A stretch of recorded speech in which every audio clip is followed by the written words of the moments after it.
Amén. Vamos a comenzar hoy el capítulo 3 de Primera de Timoteo. Amén. Capítulo 3. Dice así la palabra: si alguno anhela obispado, buena obra desea. Pero es necesario que el obispo sea irreprensible, marido de una sola mujer, no dado al vino, no pendenciero, no codicioso de ganancias deshonestas, sino amable, apacible, no avaro, que gobierne bien su casa, que tenga a sus hijos en sujeción con toda honestidad. Pues el que no sabe gobernar bien su propia casa, ¿cómo cuidará la casa o la iglesia de Dios? No un neófito, no sea que envaneciéndose caiga en condenación del diablo.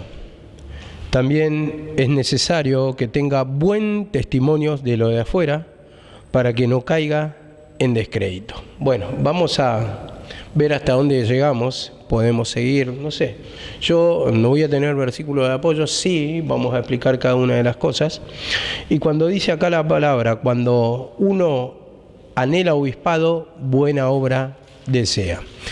Tenemos que entender esta palabra obispado, que significa un cargo superior en ese tiempo. Y obispado viene de la palabra griega episcopos, que viene a su vez de una conjunción de dos palabras. Epi, que quiere decir arriba, estar por encima, y episcopos o ecopus, que significa mirar de arriba, observar.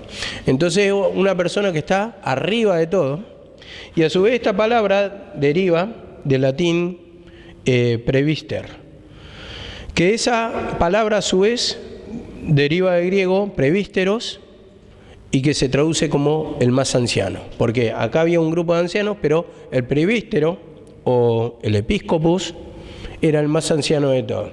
Entonces habla de una jerarquía, de un estar por encima de todo. O sea, en este sentido vendría a ser Pablo, más propiamente, como un episcopos o un obispo del Señor, el más anciano, el que dirige todo, o sea, que dirige al otro grupo de ancianos.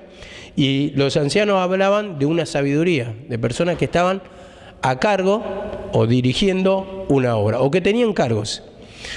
Ahora, si nos podemos a meditar bien por la palabra, vemos que Pablo tampoco se adueñó, se posesionó de otras iglesias. Siempre él se presentaba como apóstol, siempre él rogaba, siempre sus mandamientos eran por medio de la palabra, y vemos que él ponía distintos ancianos, distintos obispos o distintas, vamos a decirlo así, pastores, cuando abría una casa de oración, una casa donde se predicaba la palabra del Señor, y vemos que ponía diferentes personas a cargo. Estos eran los ancianos, y como lo dijo también Pedro, yo ya anciano en el Señor, está hablando de una madurez espiritual, o sea que los cargos más o menos son con el mismo nombre, sin sobrepasar uno sobre otro, pero sí había este supervisor, para mi entender, el episcopo o obispo, era el que se encargaba de revisar, ver lo que estaban enseñando, llevaban la palabra. En este caso, Timoteo era uno encargado, Apolos era otro encargado, Tito era otro encargado. Entonces llegaban a las distintas casas y le dice que observe bien, dice, lo que están predicando, lo que se está hablando, lo que se está explayando de la palabra, que guarden la doctrina, siempre dice, ¿no? Entonces eran lo que más o menos iban enseñando para controlar la forma. Entonces vemos que Pablo, en este sentido, él era apóstol, pero también era el más anciano de todos. Simplemente una pequeña reseña para poder ubicarnos, porque van a encontrar yo anciano, yo prevístero, yo esto, lo otro, y más o menos son los mismos cargos, porque en realidad nadie sobrepasa en el cargo a nadie, ¿no? Pero sí el Señor establece como apóstol a Pablo, y los demás escuchan la doctrina que está predicando Pablo para poder llevar a las distintas iglesias. En este caso, la doctrina de Jesucristo, la del sacrificio, donde obtenemos la liberación de pecado, ¿no? Pero acá yo lo que quería tocar, más bien, esa es una pequeña introducción, pero lo que queremos tocar a partir del versículo 2, son los, vamos a decir, los méritos que tienen que tener los presbíteros, los ancianos, los episcopos, como dice acá, los obispos, y dice acá la palabra. Pero es necesario que el obispo, supervisor, que quiere decir más exactamente eso la palabra, supervisor encargado, lo dije anciano también, porque en el griego se le daba ese sentido, y eran las primeras veces que se iba tocando doctrinalmente, entonces se controlaba esa doctrina, podemos decirlo así, en el cristianismo, entonces se encargaban de cuestiones doctrinales. Pero a su vez, como digo, este supervisor, ¿por qué lo digo? El obispo o el episcopos. ¿Por qué? Porque esa palabra ya venía o se lo traía del griego. Los griegos, a los estados que subyugaban, ellos mandaban supervisores para ver cómo iban los asuntos. Y de ahí viene la palabra en realidad. Pero después lo toman para poder llevarlo a un orden eclesial, podemos decirlo, de la doctrina de la palabra. Así como la palabra los católicos llevan cuando dicen sumo pontífice. Pontífice, ¿por quién lo dice? Pero el sumo, ¿cuál es? El Papa. Después los pontífices son, sí, los curas, o sea, los que ya están en un cargo máximo. Lo voy a decir más o menos, o sea, no tengo tan claro esto, pero el sumo pontífice es el Papa. Pontífice, a su vez, es una palabra que lo sacaron de los romanos, que quiere decir puente entre Dios y el hombre. Entonces, como se creían que los emperadores, esto lo tenían el título, los emperadores, el César, en ese tiempo, se creía que eran como dioses en esta tierra, era así. Bueno, entonces lo que se le hacía, se le daba esa denominación pontífice o sumo pontífice, la jerarquía máxima, el puente entre Dios y el hombre. Entonces, como tenían al comienzo de la iglesia, al menos católica, ponían en jerarquía al padre, al papado, digamos así, entonces se cree que justamente es el puente entre Dios y el hombre. Doctrinalmente, al menos nosotros no estamos de acuerdo con eso. Yo creo que, tengo que explicar esto, yo creo que el puente entre Dios y el hombre, como dice la palabra, es Jesucristo. Pero una vez que, ¿y por qué está hablando de puente? Porque nos llevó, yo soy el camino, la verdad y la vida, nos lleva al Padre. Pero una vez que estamos en el Padre ya somos hijos y estamos cara a cara con Él. Imagínense que un hijo le tenga que preguntar a una persona para hablar con el Padre. No es así, ¿no? En lo natural el hijo se acerca al Padre directamente. Entonces, una vez que somos hijos ya no hay puente. Nos llevó el sacrificio de Cristo, el creer, nos hizo nueva criatura, el creer en su sacrificio. O sea, nos dio una nueva naturaleza y somos hijos de Dios. O sea que ya no hay puente entre Dios y el hombre. Más o menos lo explicamos para tener en cuenta esto. Pero acá lo que vamos a tocar, el versículo 2 dice, pero es necesario que el obispo sea irreprensible, marido de una sola mujer. La primera característica, marido de una sola mujer. ¿Por qué dice esto? Y esto lo vamos a explicar casi sin apoyo de versículo. ¿Por qué dice eso? Porque tengamos en cuenta el contexto cultural en ese tiempo. Existía mucho la bigamia, vamos a decir, hombres que tenían 2 mujeres, 3 mujeres, lo que podían mantener. Culturalmente estaba establecido. Entonces, de acuerdo a las normas de lo que es el pueblo de Dios, el Hijo del Rey, la palabra de Moisés ya que traía, o sea, ¿cómo dice Pablo? Que tienen que ser maridos de una sola mujer. Cada uno tenga su propia mujer, dice la palabra. Entonces, su propia esposa. Entonces vemos que Dios maneja solamente una esposa, en nuestro sentido, en nuestro Dios. En nuestro Dios tenemos un entendimiento de la palabra. ¿Por qué? Porque existía la bigamia. Entonces, esas costumbres paganas, muchas veces, si se conservaban, entonces iban a tener 2 esposas, 3 esposas, 4 esposas, y ya había terminado el tiempo de la ley que sí, en ese tiempo existían varias esposas. Ustedes tengan en cuenta, Ana y la otra, Penina, 2 esposas, ¿no? entonces esposa. Entonces vemos que se mantenían varias mujeres, pero después ya, entrando al Nuevo Testamento, Jesucristo mismo lo predica, que tiene que tener una.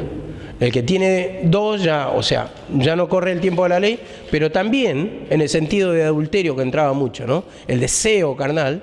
Entonces tengan su propia mujer, ya no corre la bigamia. Una de las condiciones, ¿por qué? Porque tenemos que tener en cuenta el contexto o el tiempo cultural en que se movía. Después dice acá la palabra sobrio, sobrio. Entonces la palabra sobrio, ¿cómo la tienen en su nueva traducción? Sobrio yo tengo equilibrado. Una persona ordenada en su conducta. Una persona que habla lo correcto, que habla lo justo. Eso es lo que yo tengo. Entonces dice sobrio. Y ahí es cuando también vemos otra de las condiciones que le pide al obispo. Es verdad que todos, o sea, no llegamos a esa condición, ¿no? Pero el tema es el arrepentimiento. Y aparte, ¿no? Acá, vamos a decirlo, no son todos pastores. Porque esa es la condición del pastor hoy en día, que le dice, marido de una sola mujer, no tengas dos. O sea, culturalmente a hoy no podés tener dos mujeres. Culturalmente antes existía la bigamia. Pero cuando dice marido de una sola mujer, ¿cómo lo podemos o le podemos dar el sentido? No tengas un amante por ahí. Entonces, vemos que así lo podemos aplicar hoy para poder humillarnos, ¿no? Para reunir esa condición. Porque todas estas condiciones, cuando van a llegar a predicar la palabra, se la van a pedir. Y el pueblo mismo va a mirar. Entonces, que sea sobrio, prudente, hablar lo correcto, sobrio de modales equilibrados, correcto en los modales. Eso quiere decir, y dice prudente. Acá la palabra prudencia también, hablar lo justo, lo necesario. Y muchas veces charlamos y hablamos de más. Decimos cualquier pavada, el que no habla de más, habla cosas desubicadas cada tanto. Entonces, otra de las condiciones para que no seas acusado de ningún tipo de pecado. Después dice acá la palabra decoroso. ¿Cómo tienen esa versión, decoroso?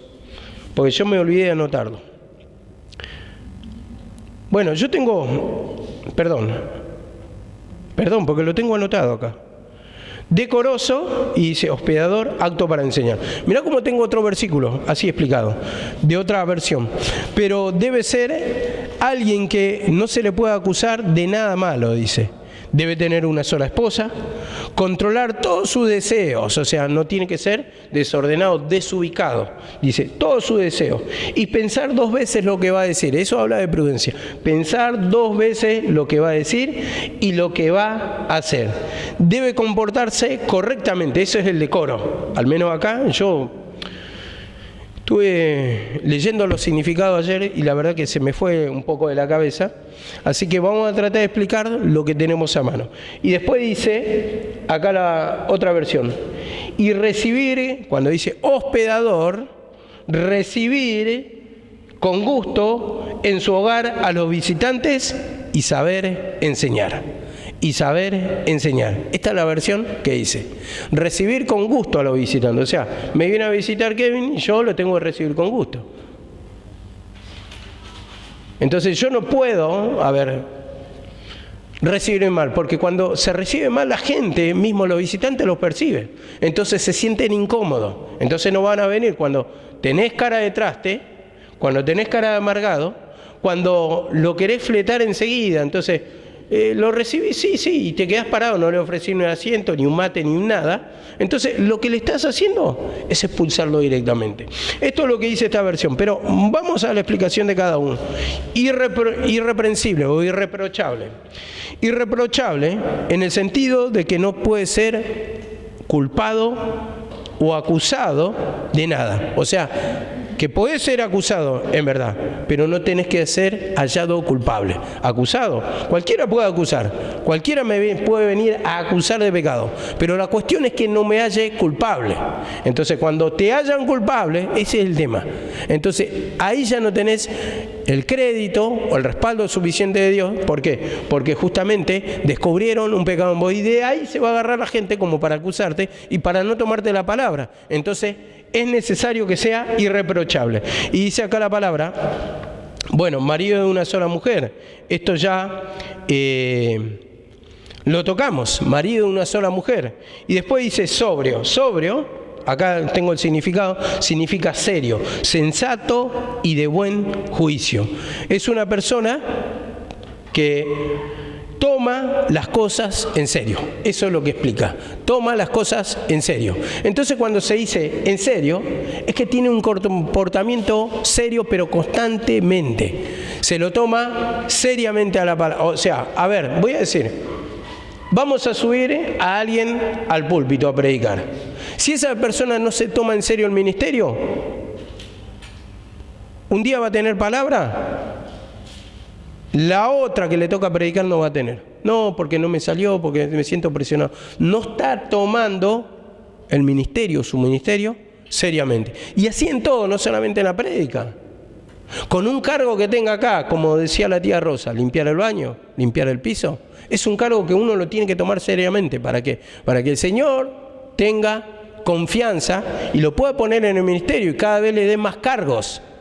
Dice la palabra que en la parábola de los talentos, a uno le dio 5, a otro le dio 2 y a otro le dio 1, conforme a su capacidad, dice. Entonces el Señor sabe la capacidad de cada uno. El que le dio 5 multiplicó, toma otro, al que le dio 5, toma otros 5, al que le dio 2 multiplicó, toma otros 2, pero al que tenía 1 solamente dice que lo enterró, entonces no lo dio, le fue quitado. Entonces, ¿por qué? Porque habla, hermano, que en esa parábola que justamente tenemos que progresar en los ministerios, tienen que crecer, o sea, tiene que haber confianza del Señor para delegarte más ministerio. Algunos dicen, no, a mí me dan solamente el barre, ¿qué clase de ministerio es?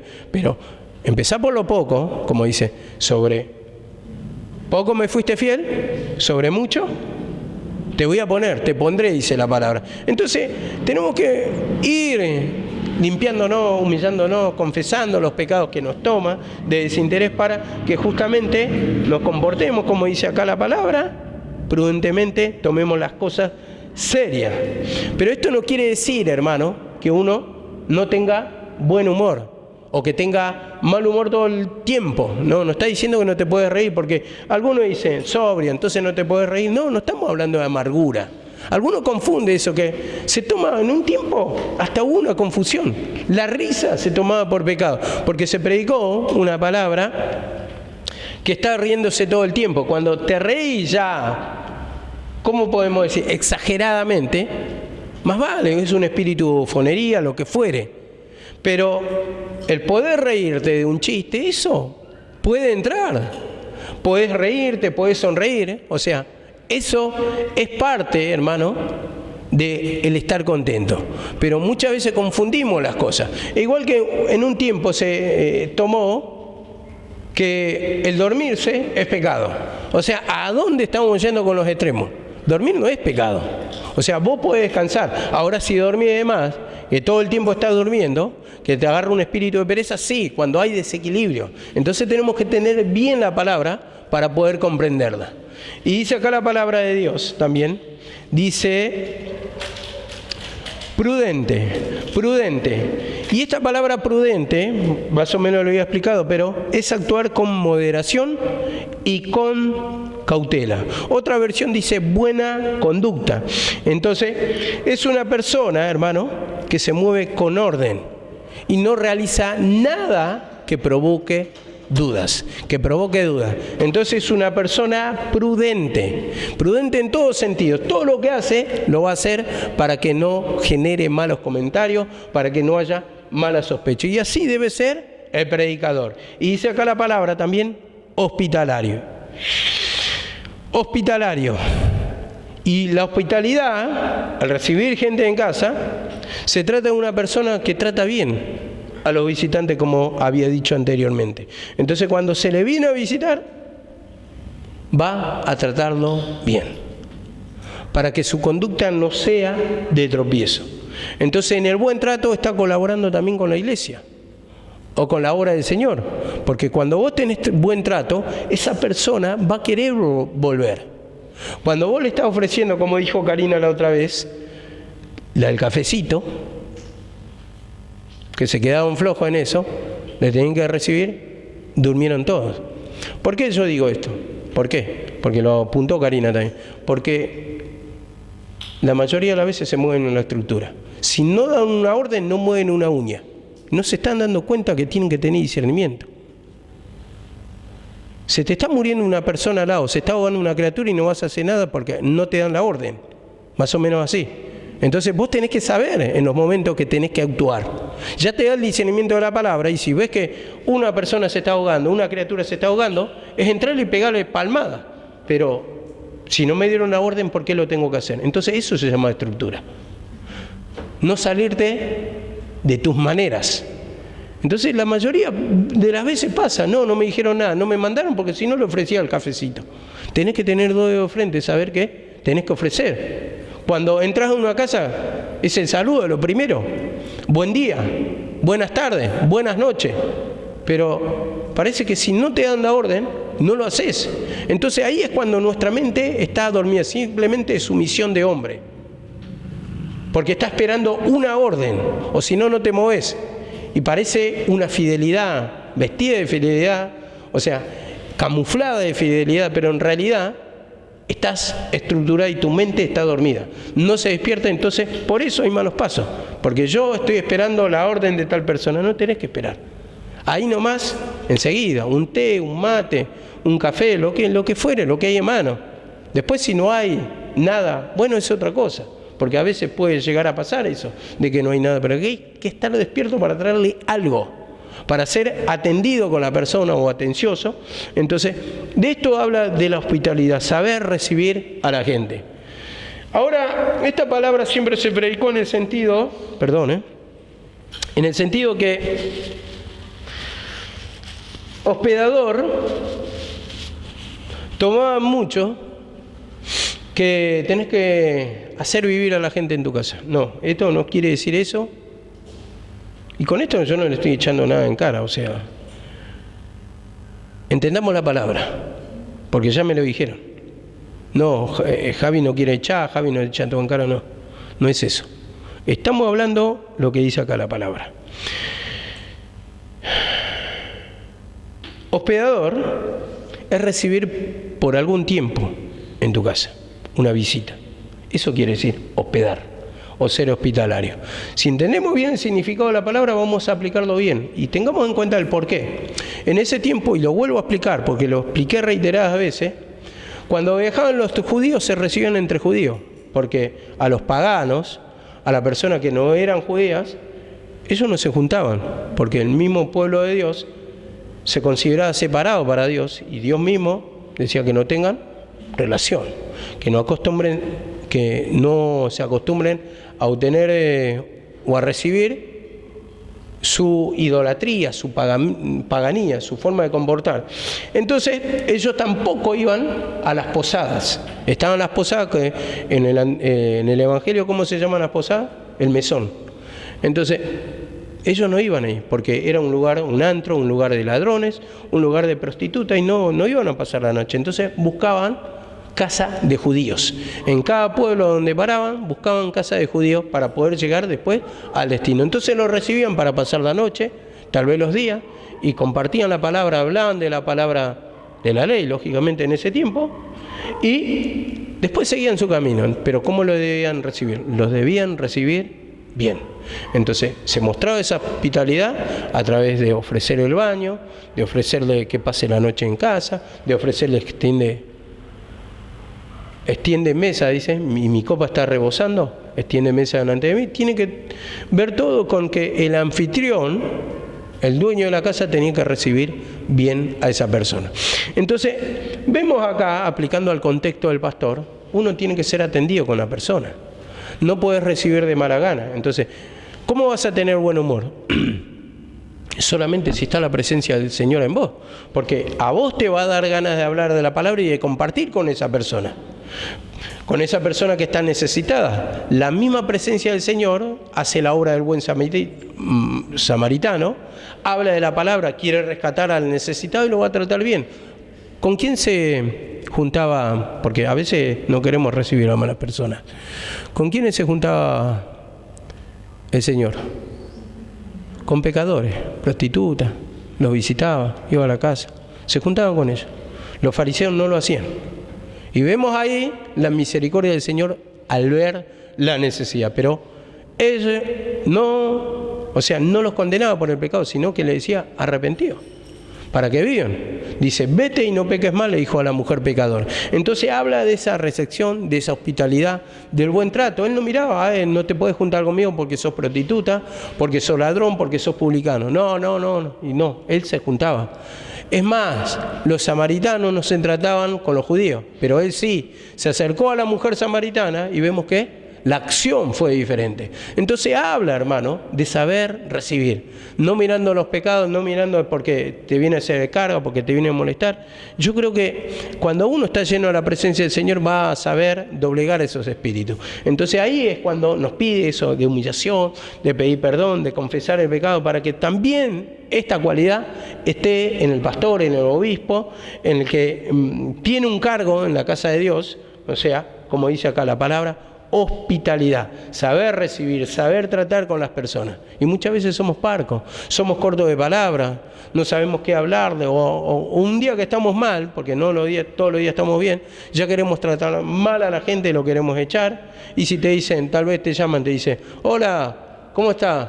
Dice, ¿estás en la iglesia? No, salí de compra. Y sí, estás en la iglesia, pero saliste de compra para no recibirlo. Estoy en Morón, estoy paseando, o estoy de compra, me mandaron a pagar los impuestos, pero en realidad estás, pero no lo querés atender. Entonces esto puede estar en nosotros, el no querer atender. Y eso habla de la pereza, habla del rechazo a las almas, rechazo al cargo, a la obra en que te quiere poner el Señor. Entonces habla mucho esto de la hospitalidad. Entonces en esta hospitalidad entra todo las cosas que te piden anteriormente, la prudencia, el ser sobrio para saber qué hablar, y marido de una sola mujer, por ejemplo, y dice acá la palabra, en la última cualidad positiva que le pide, dice, apto para enseñar. O sea, cuando lo recibís, ¿qué vas a hablar? La palabra. Pero si no estás capacitado, ¿cómo le vas a enseñar la palabra? ¿De qué van a hablar? ¿Cómo lo vas a adoctrinar? Entonces dice, apto para enseñar. Entonces, ahí tiene que tener preparación el Hijo de Dios. Apto para enseñar. Y dice en el versículo 3, otra de las cualidades, pero ya, o lo que te pide, dice, esto es negativo. Entonces, como dice acá, no dado al vino. No dado al vino. Entonces te está diciendo, no tenés que ser amante del vino, borracho, eso dice en otra versión. O sea que debe controlarse. A ver, algunos cuestionan, ¿no? ¿No es pecado tomar un vaso de vino? Por supuesto que no es pecado. Pero el tema es cuando llegás a la borrachera. Entonces muchos de las personas, por ejemplo, yo cuando era joven había ido de viaje con el presidente de jóvenes, en ese tiempo, de una iglesia, y el tipo se sentó, está bien, tenía el asadito, todo, nos llevó en camioneta, llegamos a la laguna de Navarro, estaba haciendo el asadito, pero entre vuelta y vuelta el asado, una copita de acá, una copita de allá, después vuelta, 4 botellitas, otra vez va, viene. Entonces ya era un mal testimonio eso, porque uno se da cuenta cuando ya pasa al otro lado, cuando ya no puede controlar porque le va tomando el gusto y quiere otro vino y otro vino y otro vino y otro vinito. Entonces dice acá la palabra, no dado al vino, porque justamente tiene que ver con el desequilibrio emocional, tiene que ver con la borrachera, con el mal testimonio. Un borracho muchas veces se pelea, se pone violento, muchas veces se pone mimoso, no controla sus impulsos. Entonces le dice, borracho no, porque te está controlando el deseo. Y el deseo, la borrachera, hace locura, hace locura. A ver, una cosita nomás, de las tantas que me pasaron cuando me emborraché. Estábamos en la casa de un chico, bueno, había un baile, un asalto como se le decía en ese tiempo, y nos cruzamos toda la pileta, nos mojamos de al lado, de la casa de al lado, después volvimos otra vez porque, bueno, eran 2 casas que estaban juntas, pero al final salimos a la vereda. Y en la vereda, como estábamos todos mojados, empezamos, no se nos ocurrió mejor idea que sacarnos toda la ropa y correr 100 metros llano totalmente desnudos, totalmente despojados, tipo Adán.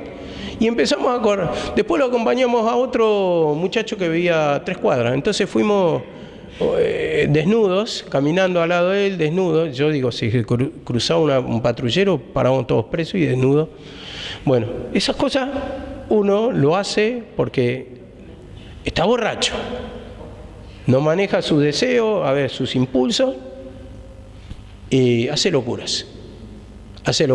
Entonces dice, el pastor no debe ser borracho, o amante del vino, o dado al alcohol. Y dice también la otra parte, pendenciero, dice, no pendenciero. Pendenciero quiere decir propenso a las peleas, discutidor, agresivo, violento. ¿Vieron esas personas que están todo el tiempo? Si no tienen peleas, se las inventan. Se miran al espejo, están peleando. Se metan en pelea de otro, están peleando dos y tienen que pelear porque el espíritu lo llama y tiene que ir. Porque si no, no es feliz. Vive peleando. Hay personas que son así. Se las inventan, las tienen, discuten, son agresivos. Todo el tiempo están buscando porque el mismo espíritu está. Bueno, un pastor, si es agresivo, peleador, violento, va a echar a todas las ovejas. Entonces vemos que acá pide otro requisito, el no ser violento. Como dice la palabra, que tenemos que tener espíritu de mansedumbre. Pero cuando somos pendencieros, discutidores, peleadores, ya se ve todo. Muchas veces no se llega a las manos, pero ya en el tono que lo está diciendo, pero se lo dije, van a decir, no, pero le dije lo correcto, lo que va. Sí, le dijiste el pecado, pero ¿cómo se lo dijiste? Bueno, pero ¿qué quiere? Siempre se equivoca, pero es la primera vez que lo está corrigiendo. Y vos, si la primera vez que lo está corrigiendo ya estás peleando, entonces te van a tener rechazo. La gente va a correr, porque vos primeramente le tenés que tener paciencia, se lo tenés que decir bien, hasta que, bueno, después llega una reprensión, tal vez ya por la pérdida de paciencia, pero en la primera de cambio no podés estar peleando y discutiendo con la gente. Y muchas veces tenemos esos espíritus que el del pendenciero, el del peleador está buscando todo el tiempo. Y muchas veces hasta es astuto para buscar peleas. ¿Por qué? Porque te lo dice bien, o sea, disfrazado de chiste, de broma, porque sabe que vas a saltar. Y cuando saltás ya está listo el espíritu de él para pelear, o de ella. Entonces esos son los espíritus pendencieros, que hacen macanas porque van a correr a todas las ovejas. Y dice también la palabra, acá, no codicioso de ganancias deshonestas, dice la palabra. No codicioso de ganancias deshonestas. Y esto nos lleva a primera de Timoteo, 6:10. Raíz de todos los males es el amor al dinero. Ganancias deshonestas, amante del dinero. Por eso vienen los problemas. Cuando uno es amante del dinero, entonces, si tiene un cargo, por ejemplo, tenés el pastorado, vamos a hablar de una iglesia más grande que esta, y tenés 2.000 personas a cargo. O sea, a cargo en el sentido, son tus ovejas. Después hay un grupo de colaboradores, 5 o 6, son los cantantes. Bueno, entra una suculenta ofrenda. Ahí está el tema. Cuando administrar pobreza no pasa nada, pero cuando hay riquezas, raíz de todos los males es el amor al dinero.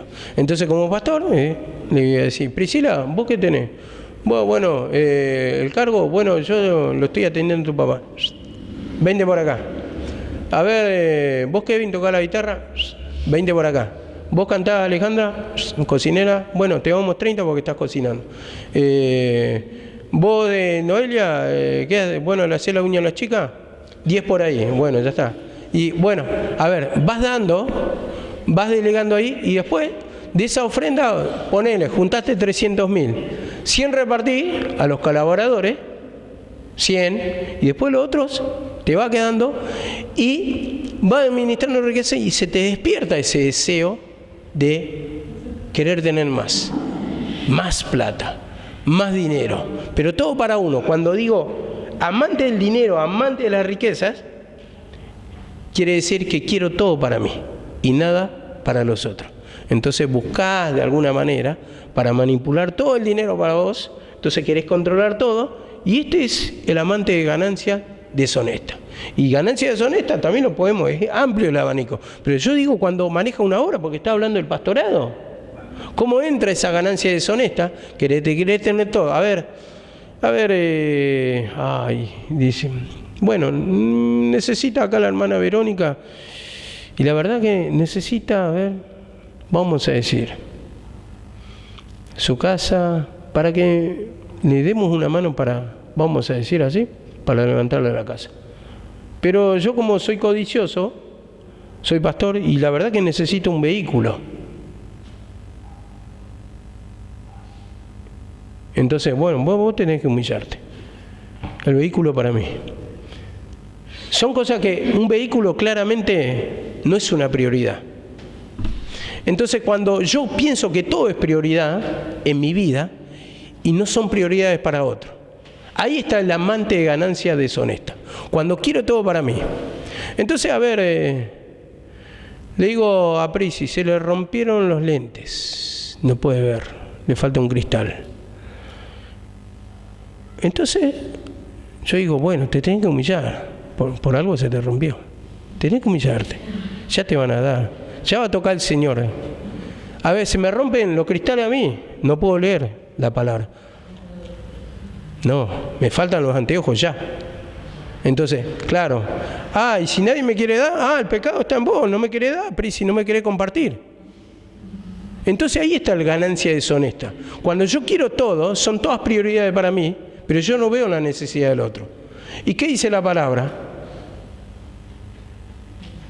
Dice la palabra en Hechos que todo lo compartían de tal manera, escuchen bien, de tal manera que no le faltaba nada a nadie. ¿No? ¿No? ¿Lo dice así? Yo en cuanto a la palabra, guste a quien le guste, o si no, bueno, que se humille, como dice. Entonces ahí yo tengo que ver si mis prioridades son realmente prioridades o quiero alimentar mi espíritu, quiero alimentar mi ego, quiero alimentar, a ver, tengo el cargo de pastor y manejo todo yo y usted humíllense. Si le falta, le falta, y si me falta a mí, es pecado del pueblo que no me quiere dar. Eso es pecado. Eso es ganancia deshonesta. Eso es ganancia deshonesta. Sabemos que la casa del Señor es una prioridad. Pero cuando lo vemos en el libro, cuando dice, dejaron mi casa vacía para armar sus casas, eso quiere decir, no construyeron mi casa, no asisten a mi casa. Eso sí es una prioridad, porque la casa de Dios tiene que estar en ese tiempo, como le decía. Ustedes están cosechando mucho, pero no les rinde nada. ¿Por qué? Porque también tenían para ellos, pero lo querían todo para ellos. La casa resonaba, pero yo hablo del compartir, cuando son las prioridades. Entonces no le puedo mandar, a ver, ponele que a Noelia, hablando del caso de su odontología, vamos a decirlo así, le salga mal. ¿Yo qué le voy a decir? Bueno, no te humillaste lo suficiente, no te apoyó Dios. Pero no voy a ver la parte de su necesidad que le puede llegar a pasar. Entonces, cuando yo quiero todo para mí, pero no me estoy fijando en la necesidad del otro, entonces no habla de compartir, habla de avaricia. Por eso la palabra también dice, más abajo, no avaro, no mezquino. ¿Querés guardártelo todo para vos? Así te va a ir. Después, acarrear en males, se cierra la bendición, ganás tormento, pensás todo el tiempo en tus bienes materiales, en tus prioridades, no estás viendo la necesidad del pueblo. Y todo lo tenemos que compartir, como dice la palabra. Hay distintas prioridades, hay distintas necesidades. Muchas veces hay muchas necesidades y tenemos que ver cuál es la más importante. La más importante. Sin dejar la casa de Dios. Uno dice, estoy contento que hagan la casa de Dios. Bárbaro. Estamos contentos. Pero después también tenemos que ver las prioridades de cada uno. Sabemos que están trabajando toda la obra. Quieran o no, ustedes dicen, no soy nada, sí, estás. Porque uno lo atiende a mi viejo. Mi viejo es muy importante para mí. Es muy importante para este lugar. Entonces, son personas que tienen cargo y por supuesto merecen también la bendición de Dios. Y en todo lo que se le pueda ayudar, yo pienso que son también merecedores. No estamos hablando de pavadas, No estamos hablando de pavada, de decir cosas que no son prioridades, porque también, a ver, es verdad que a veces sus prioridades dicen, no, pero yo quiero tal cosita, tal. No estamos hablando de moda, estoy hablando de que la mujer tenga para sus cosas de higiene personal que no le falte. A veces es verdad, puede faltar, sabemos, son pocas las entradas de acá, pocos los ingresos, pero sepamos cómo manejar o administrar el dinero. Yo no estoy hablando de una posición que no estoy manejando. Tal vez el día de mañana yo esté arriba y me tome también, y porque me va a tomar, porque soy hombre. Pero la palabra me dice, conducite así, no seas injusto, no seas amante de ganancias deshonestas. Y amante de ganancias deshonestas, como digo, es amplio porque habla también de la estafa, habla de un montón de cosas que pueden entrar. ¿Por qué? Digo, pero acá está apuntando al manejo de la iglesia, al manejo de la iglesia. A esto simplemente estamos apuntando. A ver, dice acá la palabra, también en la otra parte, amable y apacible. Amable y apacible. Amable. Entonces eso habla de un carácter afable, bien atendido. Y cuando dice amable, una persona amable, que es la que atiende bien, ¿no? Pero amable, la palabra ya lo está sugiriendo. ¿Qué está diciendo? Amable. Una persona amable es una persona que es fácil de amar. ¿Por qué? Porque te trata bien, es cariñosa, tiene un buen trato, es atendida, entonces es fácil de amar. Una persona que te trata mal, ¿qué le vas a hacer? Es una persona odiable, es lo contrario, ¿no? ¿Me estoy explicando? ¿Me estoy explicando? Entonces acá veamos el peso del significado de la palabra, amable. Entonces el ministro de Dios también tiene que ser amable, y dice apacible. Apacible, y esto es apacible, una persona no es airada, una persona que transmite paz, una persona que te habla bien, que te habla suave, que te habla la palabra, que no trata de hacerte enojar, es una persona que inspira paz. Cuando lo ves, cómo te trata, cómo te abraza, cómo te da, es afectuoso, entonces ya es una persona, como decimos, tranquila. Entonces esto es una persona apacible, y eso es una característica también que tiene que tener el ministro de Dios. Y cerramos con acá cuando dice avaro.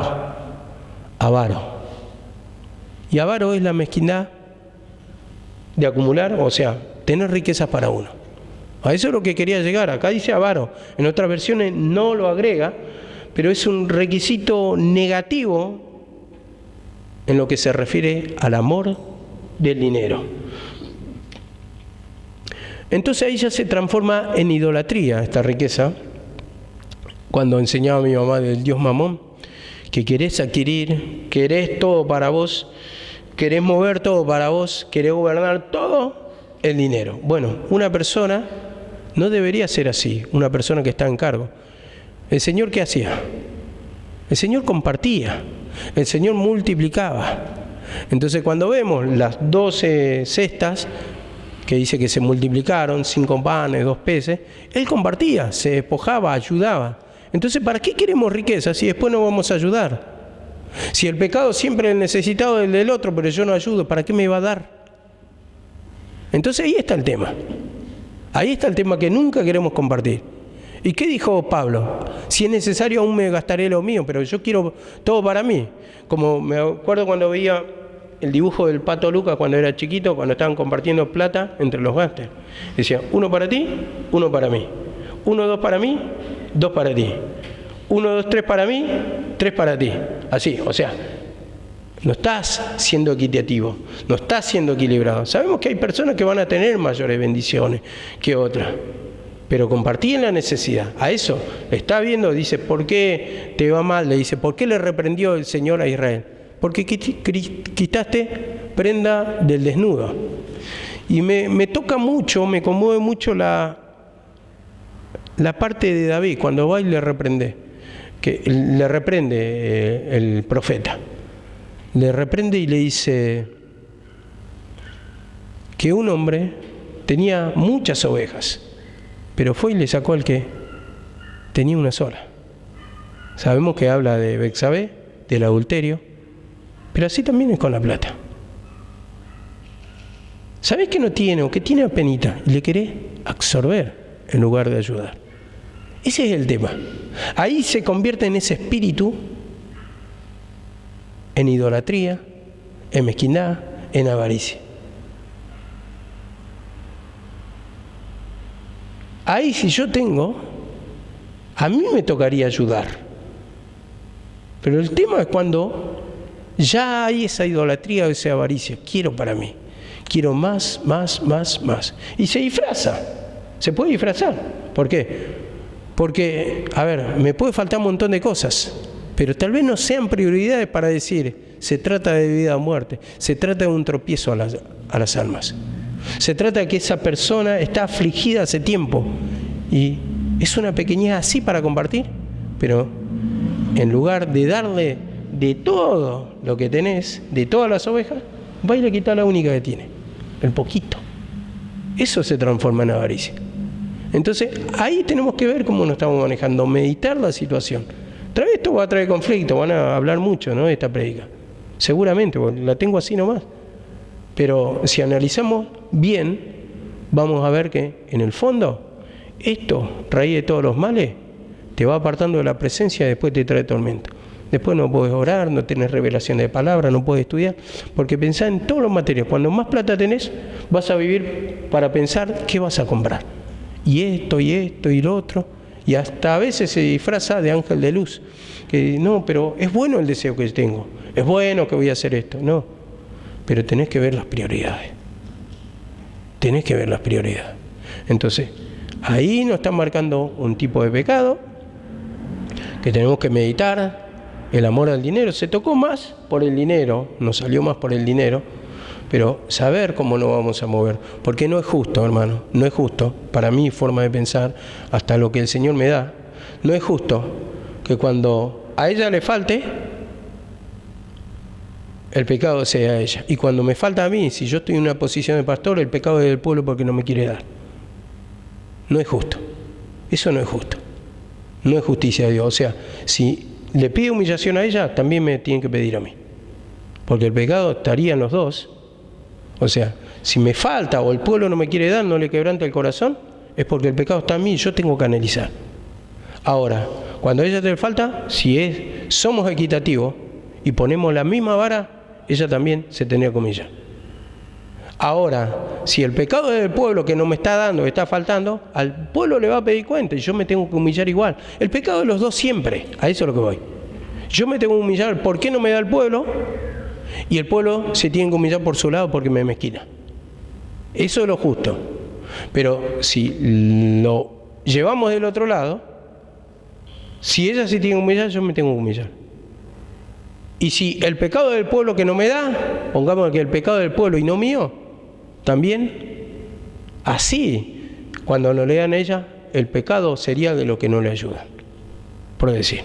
Entonces meditemos cómo vamos a hablar la palabra, porque muchas veces dejamos muchos baches y la verdad que deja que desear muchas veces cuando no queda la prédica clara en nuestra mente.